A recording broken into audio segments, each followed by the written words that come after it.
Bismillahirrahmanirrahim.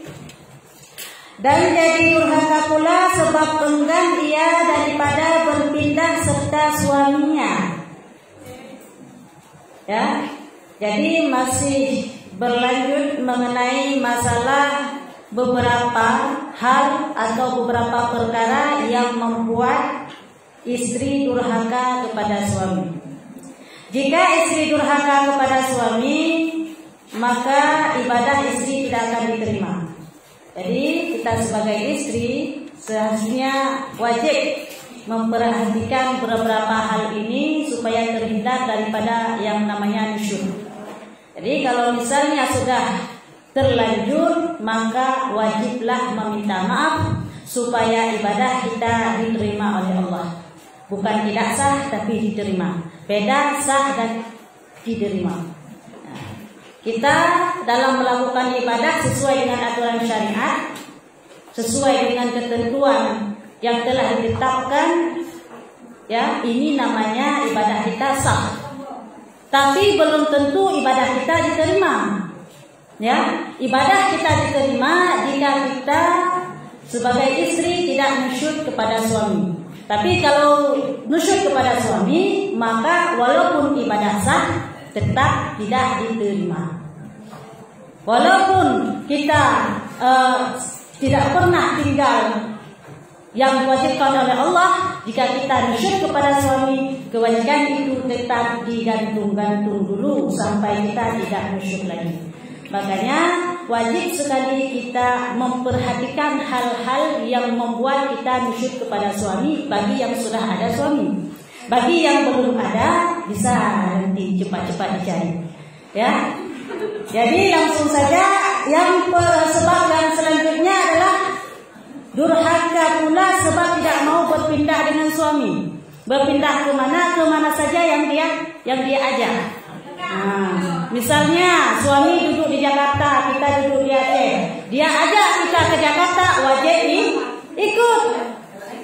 Kalau kita enggan, tidak mau, maka itu dinamakan kita nusyuk. Karena tidak mematuhi suami. Nah, jadi wajib kita ikuti. Kemana saja. Misalnya suami urus egle, pakai egle. Ya, betul. Tetap kita wajib mengikuti suami kemanapun suami pergi jika dia berhajat untuk kita ikuti. Nah, tipe kerja wajib itu. Ya, ke mana saja. Jika enggan, maka itu durhaka. Lebih-lebih lagi jika dia marah. Kalau dia marah, ini durhakanya 2 kali. Ya.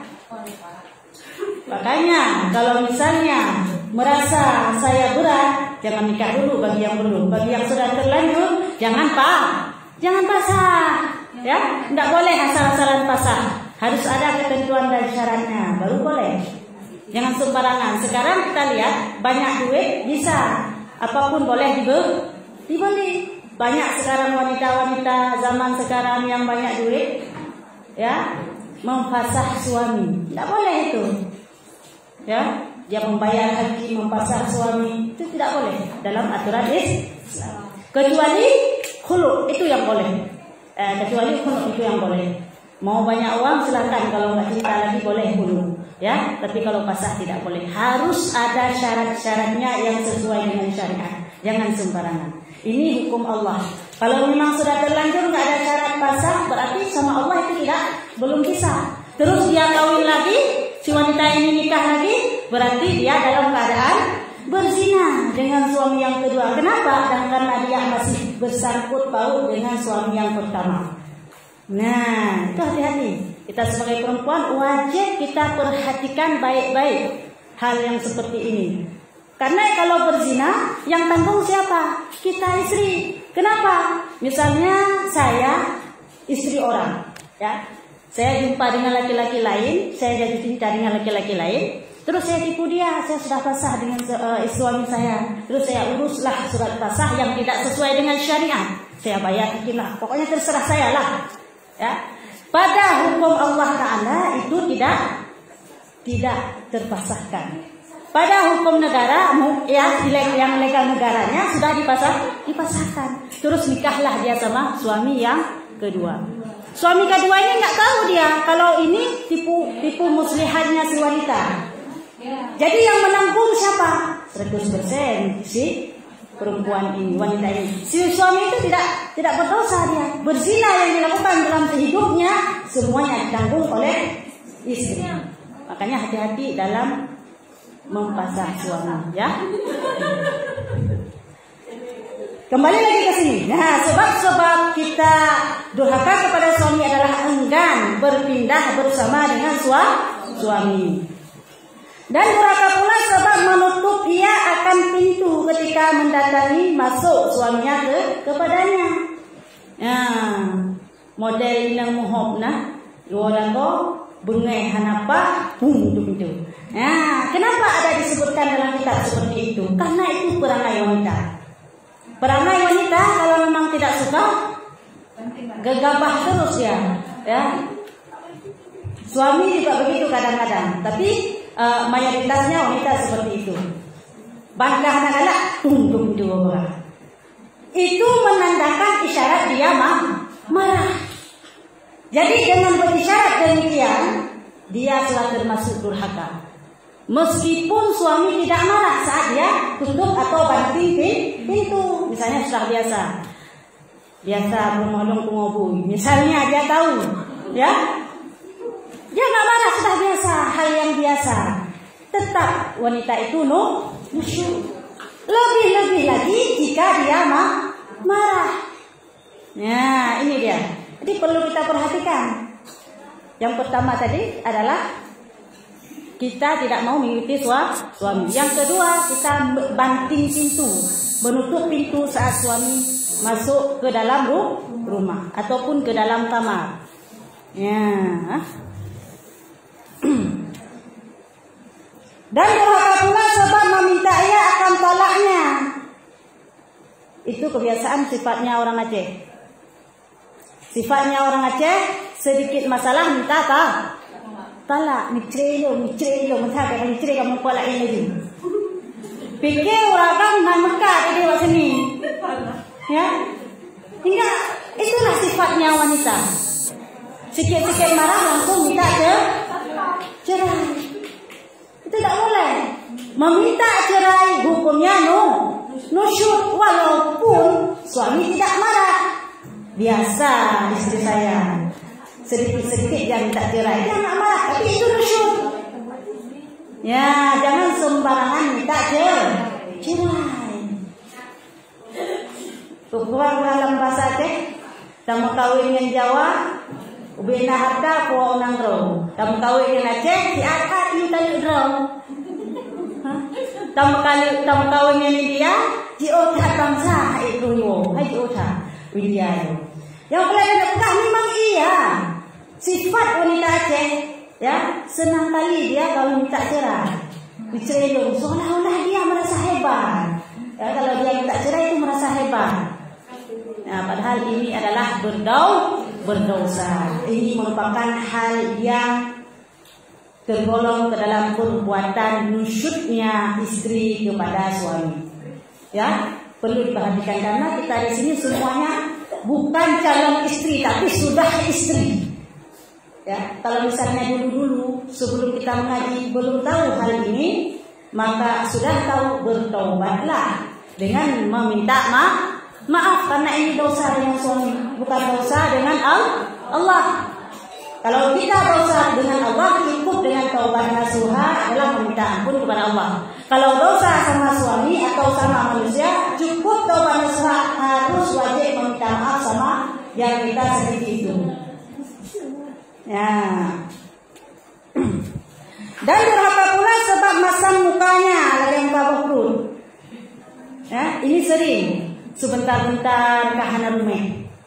Padahal kita seharusnya wajib saat suami pulang ke rumah tersenyum. Nah, beda.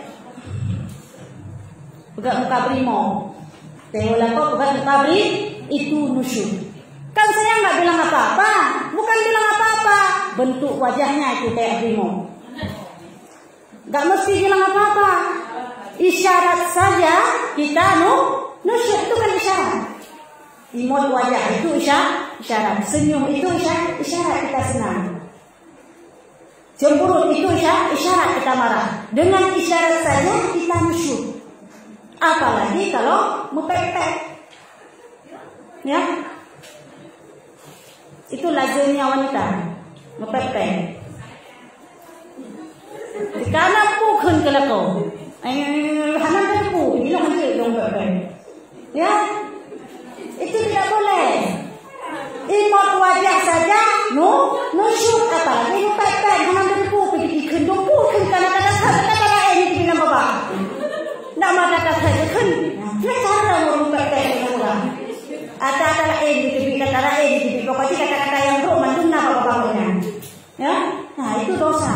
Ya. Jadi kita wajib mengenal. Dalam hal ini tidak diperhatikan siapa suami kita. Aku mesti tingku lagi yang tidak mesti. Hana mesti. Ya. Siapa saja suami kita kalau dia sudah menjadi suami kita, wajib kita taati. Supaya kita jangan nusyuk. Ini yang sungguh kita sayangkan. Ya. Kita beramal banyak-banyak, tidak memperhatikan hal-hal yang membuat kita nusyuk kepada suami. Sehingga amal kita ditegah dulu. Amal kita ditegah. Saat nanti kita meninggal, kita menuntut sama Allah, ya Allah, saya sholat tidak pernah bolong-bolong, saya puasa selalu rajin, ya Allah, mana pahala saya, ya Allah. Kita memang ini manusia penuntut, selalu kita tuntut. Apa Allah jawab? Ya, puasa kamu, sembahyang kamu, ibadah kamu sudah saya berikan kepada suamimu. Sedih nggak? Sedih, kenapa? Karena capek-capek kita tanam di dunia untuk petik hasil di akhirat, tapi kosong. Kosong, yang mengambil manfaat karena efek siapa? Efek kita sendiri, nusyuk sama suami. Makanya ini menuntut fardu belajar kitab tasawuf, itu kitab yang kita baca ini wajib. Ini fardu. Kan udah lucu-lucu, ini fardu ain bagi kita wanita. Baik sembarangan dalam rumah tangga. Setiap kita rumah tangga, kita harus punya ilmu. Jangan sampai salah kaprah. Asal rumah tangga ini merupakan ladang amal, ladang ibadah, menjadi ladang maksiat, ladang neraka. Ya, yang asal-asalnya apapun yang kita lakukan dalam rumah tangga sangat banyak pahalanya. Kita masak buat suami, pahalanya melimpah. Ya, kita buat air untuk suami, pahalanya melimpah. Tapi dikarenakan kita enggan, tidak mau mematuhi hal-hal yang membuat kita nusyuk kepada suami, maka jadi durhaka, jadi ladang dosa. Makanya belajarlah dan amalkanlah sebaik-baiknya. Nyobek bak pengajian bedah dulu. Yang cukup kita sayangkan. Orang-orang yang lari daripada tempat pengajian ini sungguh disayangkan, Allah belum membukakan hatinya. Alhamdulillah yang ada di sini semua Allah bukakan hidayah untuk mau belajar ilmu Allah. Orang yang tidak mau belajar ilmu Allah, sungguh itu adalah orang yang sudah ditutup hati oleh Allah. Kita ingat tengoknya. Sayang kita ingat tengoknya. Kalian pegat pengajian di sekolah, di kepala kalian pegat lagi itu. Tapi enggan dari belum dari tempat pengajian. Belum belum dari yang pun berlaku. Dipikirkan hidup-hidupnya habis-habis. Dunia ini hanya sementara, sebentar saja kita hidup. Ada 3 tahun umur, 26 hektar menancitong. Lebih daripada itu bonus. Kemana kita kembali ke dalam tanah liat, tempat asal kita. Apa yang kita bawa pulang? Maka bersyukurlah sebanyak-banyaknya yang ada di sini. Bermakna Allah masih memberi hidayah untuk kita. Bersyukurlah dan berdoalah kepada Allah supaya ya Allah ya Tuhanku, Engkau butakan mata hatiku ya Allah, sampai saya enggan menuntut ilmu. Berdoalah seperti itu. Karena kalau kita sudah lari daripada menuntut ilmu Allah yang merupakan fardu ain, maka sungguh sangat sayang kita sudah istidrat kalau dikatakan dalam kitab. Ya, kalau bahasa kita makna istidrat ini sudah terlanjur, Allah sudah memberi kami kitanya bak tempat kemaksiatan, kami biarkan kitanya bak tempat kemaksiatan, ialah kita istidrat. Dan bagi yang ada di sini, berdoalah kepada kaum muslimin, kepada sahabat-sahabat kita yang tidak mau mendengar pengajian, supaya Allah bukakan pintu hati, supaya Allah bukakan hidayah untuknya, sehingga dia mau menuntut ilmu Allah. Ya, ini untuk siapa saja yang lari daripada ilmu agama. Alhamdulillah kita termasuk orang yang diberi oleh hidayah oleh Allah.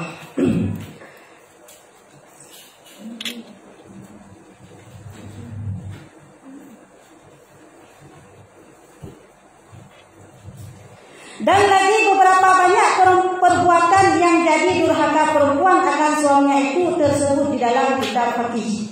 Maka manakala berbuat oleh perempuan akan sesuatu daripada segala yang tersebut itu, dan jikalau dengan satu lahbah sekalipun, niscaya tiadalah wajib atas suaminya memberi nafkahnya dan di hari itu. Apabila kita melakukan hal-hal yang nusyuk tadi, ya, sebagaimana yang telah kita sebutkan, satu lahbah saja. Maksud satu lahbah, sebentar saja, sekecup mata saja. Misalnya kita masang muka sebentar saja, kita nggak minta maaf. Lepas itu misalnya kita tutup pintu, kan sekali saja. Lepas itu kita tidak minta maaf, itu namanya satu lahbah. Sebentar saja. Pas hari itu kita marah sama suami pulang, kita tutup pintu, kita banting pintu. Cuma sebentar. Tapi kita nggak minta maaf. Ya, sebentar saja. Walaupun kita nggak marah lagi. Misalnya cuma 5 menit kita marah. Lepas itu nggak marah lagi. Nah, pada saat demikian, walaupun sebentar, walaupun satu lahbah, maka suaminya tidak wajib memberi nafkah untuk dia pada hari itu. Nah, sebentar saja kita tidak nusyuk, hanya sebentar, 5 menit kita marah, 1 hari tidak wajib diberi nafkah. Apalagi berkekalan selalu dalam keadaan nusyuk, maka tidak wajib diberi nafkah. Jangan salahkan suami, kenapa suami saya tidak mau memberi nafkah untuk saya? Kenapa? Bisa jadi kita nusyuk. Sekarang terjadi realita banyak pengaduan pada saya, suami tidak mau memberi nafkah kepada istri. Ya, dia tinggali istri. Pulang kadang-kadang suka hati dia lah. Ya. Sehingga si istri ini bangun dia mengadu ke hakim, dipasahnya. Ini realita yang terjadi. Dipasahnya suami alasan tidak diberi nafkah. Pada saat ketika itu hakim tidak boleh sembarangan. Makanya kita kalau jadi hakim, lebih-lebih lagi hakim agama, harus tahu aturan Islam. Tidak boleh sembarangan. Kenapa kamu memasang suami kamu? Karena suami saya tidak pernah memberi nafkah. Nafkah saya tidak beri, apalagi nafkah saya kadang-kadang ada dia pulang. Lepas itu dia langsung balik, dia tidak pernah memberi nafkah untuk saya. Kalau dilihat daripada syarat-syarat fasah, maka boleh basah itu, karena tidak diberi nafkah. Tapi perlu ditinjau lagi di situ, nusyukkah dia atau tidak. Makanya hakim jangan sembarangan memutuskan perkaranya. Oh begitu, baik, kita panggil suamimu. Dipanggil suami. Bagaimana, benarkah kamu tidak memberi nafkah untuk dia? Benar ya hakim. Kenapa kamu tidak memberi nafkah untuk dia? Padahal itu istrimu, kau wajib memberi nafkah untuknya, karena dia nusyuk ya hakim. Hakim tidak boleh basah. Ini aturan Islam. Ya. Makanya jangan sembarangan. Kalau ada hati-hati yang menerima langsung, wow, kalau begitu langsung diputuskan mempasah tanpa memanggil suami, maka ini hukumnya zina seperti yang kita bilang tadi. Maka berhati-hatilah. Ya. Nah, jadi kembali lagi ke sini. Seorang istri yang sudah nusyuk pada suami walaupun sebentar saja, maka adalah istri tersebut tidak berhak mendapat nafkah dari suami, dan suami tidak wajib memberi nafkah untuk dia pada saat itu. Kalau misalnya tidak nusyuk, berdosa suami jika tidak memberi nafkah kepada istri.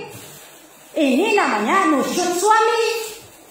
Nah, jadi nusyuk ini bukan suami saja, bukan istri saja, suami juga ada. Atas nama meninggalkan kewajiban-kewajiban dalam rumah tangga, itu namanya nusyuk. Istri dalam rumah tangga wajib khadam.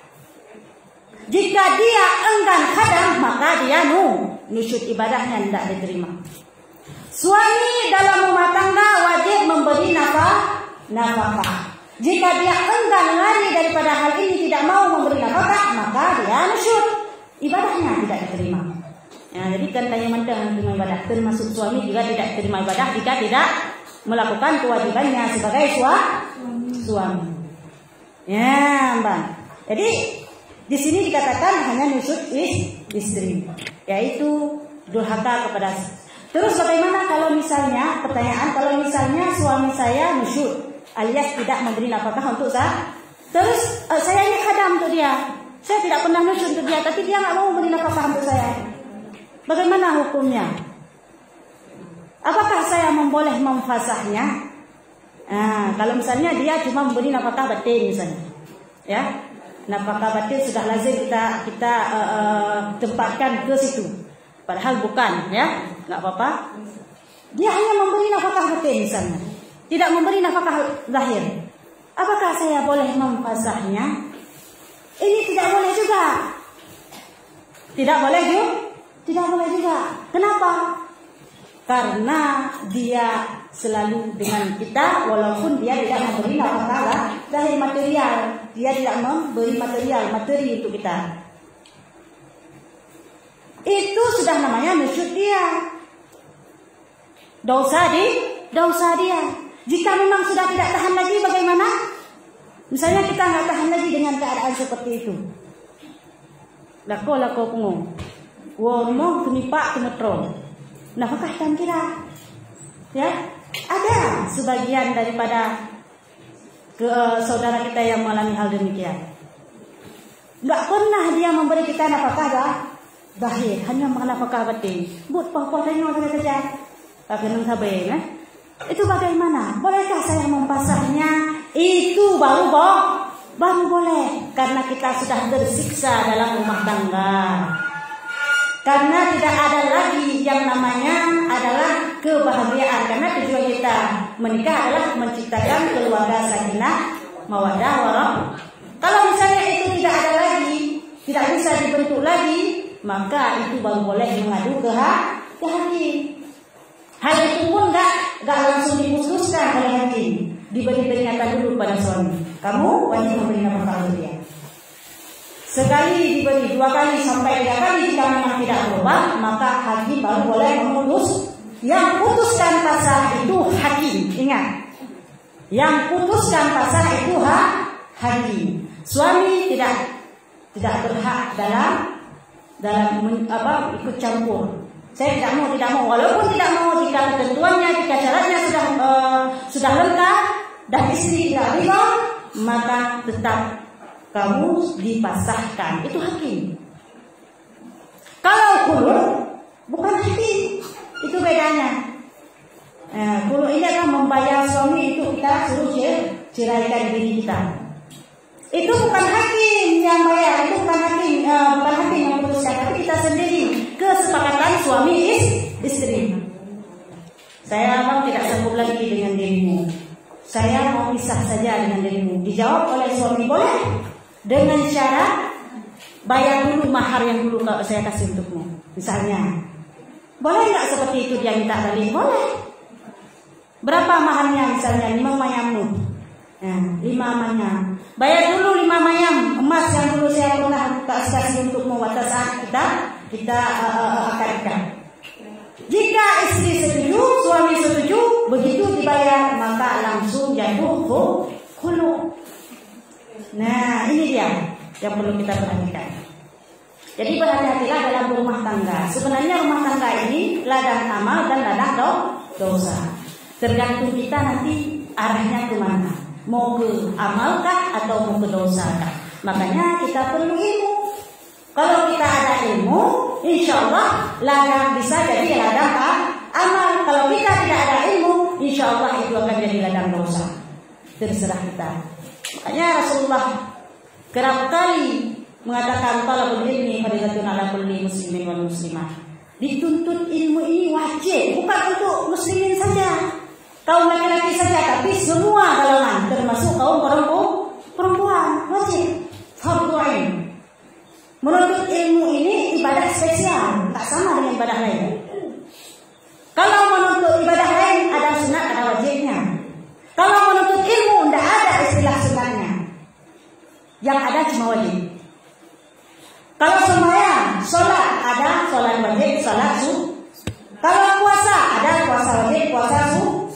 Kalau haji ada haji wajib seumur hidup selanjutnya sunat. Kalau zakat ada zakat yang namanya wajib, yaitu sesuai dengan ketentuan seperti yang kita belajar minggu yang lalu. Ada yang istilah sedekah sunat atas nama mengeluarkan harta.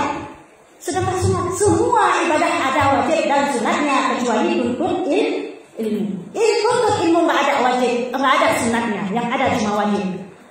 Wajib apa? Kalau bukan wajib fardhu ain, ya fardhu kifayah. Pokoknya 2. Kalau bukan fardhu ain, ya fardhu kifayah. Adakah sunat menuntut ilmu? Tidak ada. Belajar ilmu mantek sunat? Tidak. Fardhu. Fardhu apa? Fardhu kifayah. Belajar ilmu nahwu sunat? Bukan sunat belajar ilmu nahwu. Wajib fardhu atau wajib. Fardhu apa? Fardhu kifayah. Belajar ilmu fikih fardhu kifayah. Fardhu apa? Fardhu ain. Tasawuf, tauhid fardhu apa? Fardhu ain. Nah, makanya ibadah menuntut ilmu spesial. Tidak sama dengan ibadah yang lain. Tanya kita kalau misalnya sudah ditutup hati dalam tidak mau menuntut ilmu Allah, itu namanya orang yang sudah disingkirkan oleh Allah dari hidayahnya. Na'udzubillah summa na'udzubillah. Kita berdoa, kita berlindung pada Allah supaya tidak digolongkan ke dalam orang-orang yang disesatkan oleh Allah. Makanya dalam surah Al-Fatihah, dan saat kita sholat sehari semalam 5 waktu, kerap kali kita mengatakan adalah ghairil maghdubi alaihim waladdallin. Ya, kita berdoa supaya dijauhkan daripada orang-orang yang sesat. Itulah orang-orang yang telah ditutupkan pintu hatinya oleh Allah, yang tidak diberi lagi hidayah oleh Allah, hidayah ilmu agama. Ya, kembali lagi ke sini.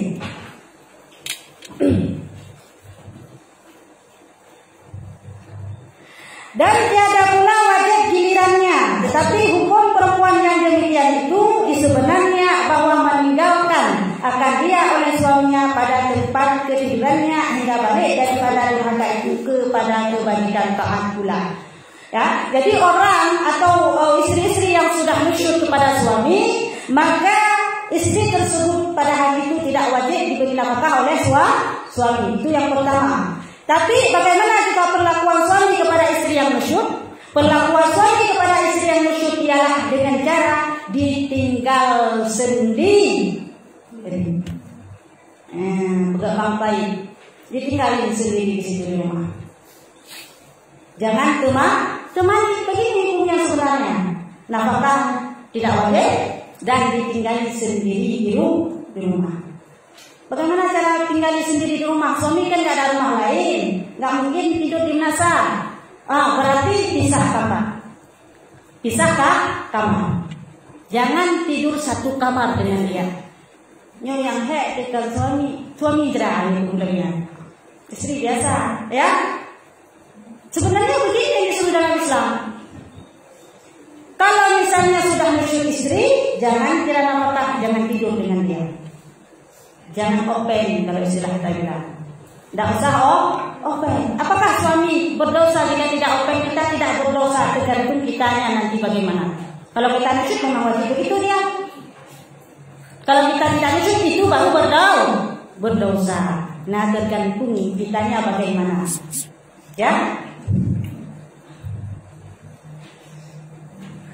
Dan jikalau sampai beberapa tahun sekalipun, dalam hal dia tidak memberi nafkah kepada istri yang nusyuk, tidak mau tidur bersama istri dengan yang nusyuk, dalam hal ini bukan sebentar, bukan sehari dua hari, walaupun beberapa tahun sampai adalah istri itu tidak nusyuk lagi. Sebatas mana suami tidak wajib memberi nafkah kepada istri yang nusyuk? Sebatas dia masih nusyuk. Jika dia kembali lagi kepada Tuhan, maka wajib lagi bagi suami untuk memberi nafkah. Kalau misalnya dia tidak pernah berubah, selalu dalam keadaan nusyuk, alias dia setelah nusyuk tidak minta maaf, maka selamanya walaupun bertahun-tahun lamanya, tidak berdosa suami tidak memberi nafkah untuk kita. Makanya saya bilang tadi tergantung kitanya bagaimana. Kalau kita kadang dia tidak punya nafkah, dianya yang nusyuk. Kalau kita tidak kadang, maka sudah begitu aturannya. Sudah begitu ketentuan dalam Islam. Adil. Islam ini adalah agama yang adil. Islam ini adalah tidak memilah-milah hukum. Untuk wanita lebih ringan, untuk laki-laki lebih berat. Tidak. Makanya jangan percaya sama doktrin orang-orang kafir adalah yang mengatakan Islam ini adalah agama yang teroris lah, semacam membawahi perempuan. Tidak ada. Islamlah yang bangkitkan derajat wanita. Makanya jangan pernah, kenapa dalam Al-Quran Allah mengatakan fankihu ma tabalakum matna wa thulatha wa ruba'? Kenapa enggak dikatakan, kenapa di situ mesti laki-laki, kenapa tidak perempuan? Oh, Islam ini tidak adil, na'udzubillah. Itu salah. Setiap yang Allah syariatkan itu sebenarnya hukum yang memang Allah sudah tahu itu cocok untuk kita, adil untuk kita. Allah hanya mensyariatkan fankihu ma tabalakum matna wa thulatha wa ruba' yang laki-laki. Maka nikahlah perempuan-perempuan yang kamu sukai matna wa thulatha wa ruba' 2, 3 sampai 4. Itu hanya untuk laki-laki, tidak untuk perempuan. Kenapa perempuan tidak boleh begitu? Kenapa laki-laki boleh poligami, perempuan tidak boleh poliandri? Kan begitu. Apakah hukum Islam tidak adil? Adil. Inilah hukum yang adil. Allah sudah menciptakan kodrat wanita yaitu lemah. Kodrat wanita dia tidak kuat fisiknya, tidak sama dengan laki-laki. Allah menciptakan kodrat laki-laki itu kuat fisiknya lebih, begitu juga dengan syahwatnya. Makanya dibolehkan di situ. Bukan sunnah, jangan salah paham. Bukan sunnah tapi boleh. Kan ada orang bilang sunnah kawin, ya. Kan ada begitu. Dasar dari mana? Dari perbuatan Rasulullah, yaitu beliau poligami sebanyak 9 dalam satu riwayat, 11 dalam satu riwayat. Kan dari dasar itu, karena sesuatu yang disandarkan kepada Rasulullah itu namanya sunnah. Betul? Betul ya? Sesuatu yang dibuat, baik itu qauli, perkataan, ya, fi'li, perbuatan, ataupun takrir, pengakuan Rasulullah, itu namanya sunnah atau kita bilang hadis.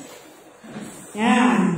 Jadi sesuatu yang disandarkan kepada Nabi, kalau kita mengikuti beliau, itu hukumnya mendapat pahala sunnah.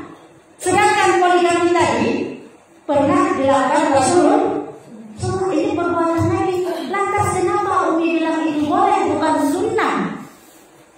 Jadi pertanyaannya, kenapa? Boleh sunnah jika sesuai dengan perlakuan Nabi Adam. Baru dapat pahala sunnah, baru dapat pahala. Tapi kalau tidak adil, ini tidak dapat pahala, malah bodoh. Makanya dalam Al-Quran disuruhkan di situ boleh, tergantung nanti kitanya mau berbuat seperti Nabi buat ataupun adalah senang-senang kita. Biasanya karena ada suami kedua beda suara, karena yang baru kedua pada yang lama. Biasanya begitu. Makanya orang yang poligami itu dipilih dulu apakah dia itu sesuai dengan sunnah Nabi, baru dapat pahala sunnah. Kalau tidak sesuai berarti dia dapat dosa. Dosa itu siapa yang memberi? Allah. Siksaan yang tidak ada Allah. Makanya kita tenang-tenang saja wanita. Kalau misalnya suami mau kau tadi, biarkan saja. Boleh? Boleh? Apa doa tertentu? Boleh tanya suami kau ya? Senang dari kedung. Boleh tak? Ya, betul boleh. Nyom subuh boleh, takut jadi doa. Setiap perkataan adalah doa. Subuh boleh, takut di hidung kau lain. Boleh enggak? Ya. Wanita itu jumoan. Hanya tegak kurang mendung. Rakus. Boleh enggak wanita suami kau lain? Enggak.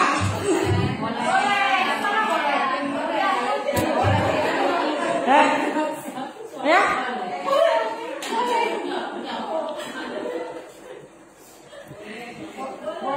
Itu memang kau akan mencoba. Gimana? Dia berlupahan. Ya. Ini kita harus bisa. Nanti dalam kitab ini di depan ada dibahas itu. Kita ada dibahas itu secara mendetil. Bagaimana hukumnya kalau kita tidak bisa? Ya, nanti dibahas. Kita nggak bahas sekarang. Ya, yang penting kita mau kita bilang adalah boleh ya?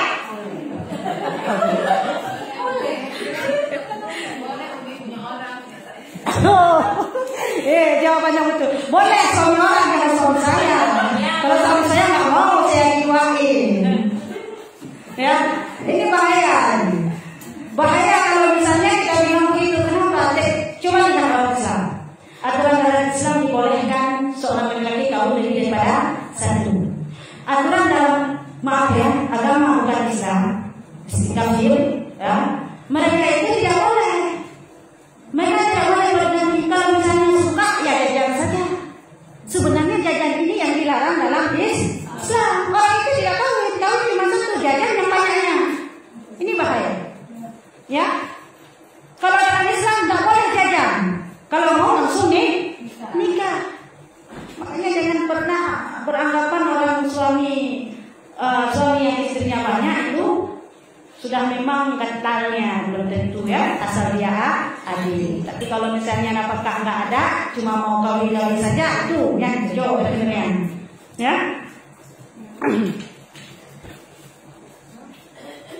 Kita lanjut.